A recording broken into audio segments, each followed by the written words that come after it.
Modern electronics, electric vehicles and wind turbines లో use చేసే rare earth metals చాలా crucial. ఇవి మనం పాతగా యూజ్ చేసిన ఎలక్ట్రానిక్ మెటీరియల్స్ నుంచి రీకవర్ చేయడం ఒక పెద్ద ఛాలెంజ్.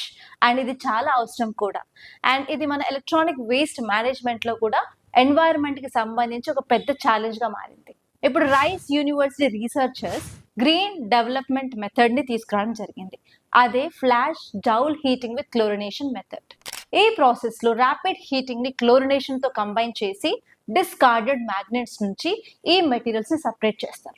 ఈ ప్రాసెస్ లో సమేరియం అండ్ నియోడైమేరియం లాంటి ఇంపార్టెంట్ ఎలిమెంట్స్ ని సింగిల్ స్టెప్ లో 90% ప్యూరిటీతో సెపరేట్ చేయడం జరుగుతుంది.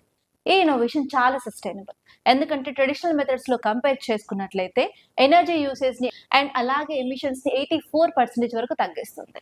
అండ్ మెయిన్లీ చెప్పాలంటే వాటర్ అండ్ యాసిడ్ వేస్టేజ్ ని కంప్లీట్ గా ఎలిమినేట్ చేస్తుంది. అండ్ ఫైనల్ గా చెప్పేది ఏంటంటే ఈ ఇన్నోవేషన్ వల్ల మనం కొత్త వాటిపైన డిపెండెన్స్ అనేది తగ్గిపోతుంది.